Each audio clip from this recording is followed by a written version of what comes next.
Whether you're a new teacher who is still learning the ropes, or an experienced teacher who has formed a few bad habits over the years, it's important to recognize that nobody's perfect and there is always room for improvement. So today we'll look at 3 of the most common teacher mistakes and some tips on how to avoid them.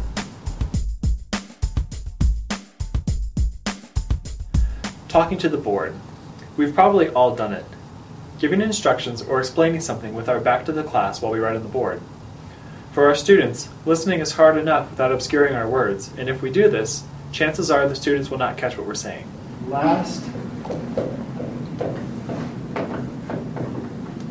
Christmas, I went to Washington, D.C. Where did you go last Christmas, Hemi?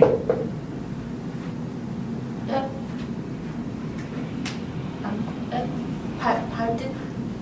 Where did you go last Christmas?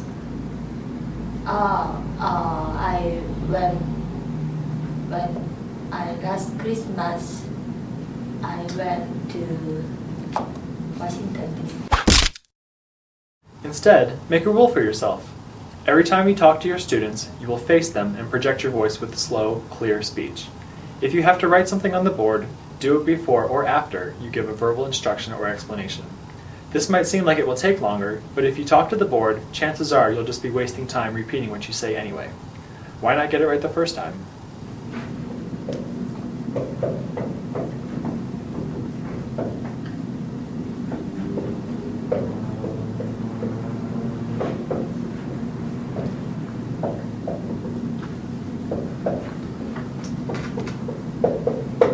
Okay, last Christmas I went to Washington, D.C.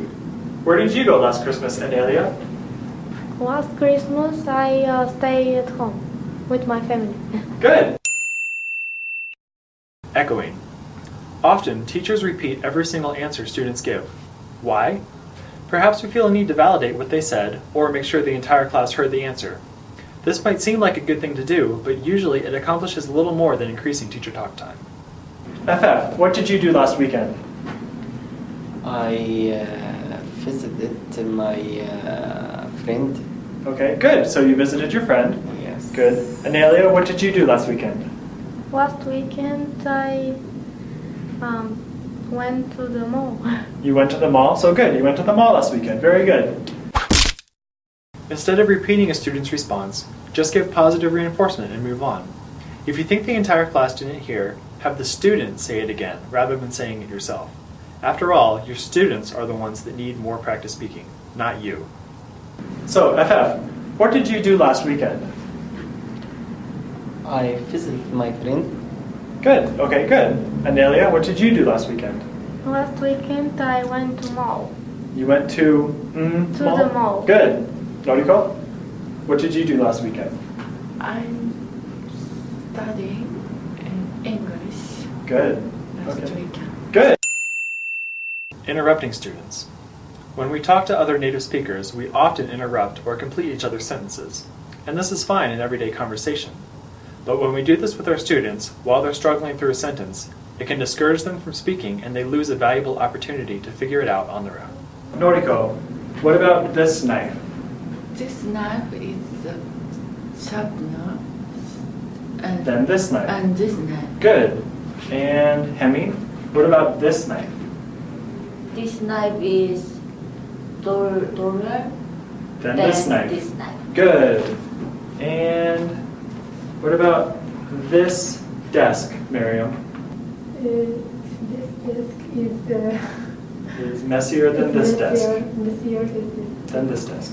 Good. Anelia, what about this knife? This knife is Duller than this knife. Than this. Good. Good job. So, Noriko, can you tell me about this desk? This desk Is neater than this desk. Good. Perhaps it's out of a fear of silence that we finish sentences for our students, but it's bad form and can even come across as rude in many cultures.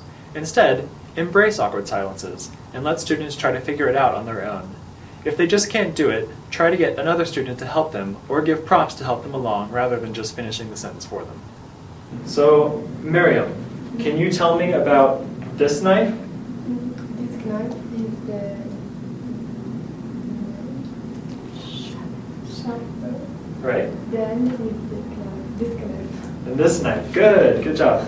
Hemi, what about this knife? This knife is taller than this knife. Good. Very good. And Noriko, can you tell me about this person? This person is higher and then this person is a lawyer. Can someone help? Anelia, can you help? Higher than this person is higher than This this person. Good. So Noriko, one more time. This person is a higher and this lawyer.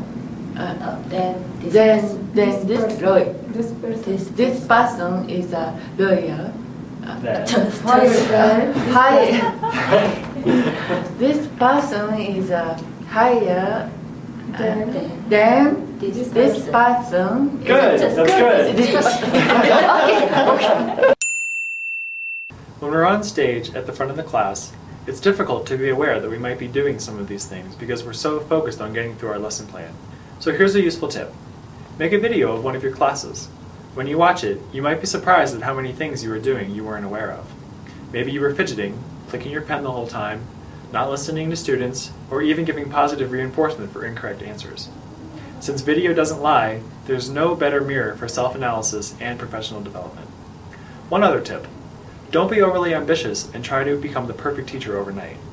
Just pick one or two things you noticed in the video that you want to improve and set those as your goal for next class. It might seem intimidating at first, but if you do this regularly, you'll be surprised at how much and how quickly you will tighten up your teaching style.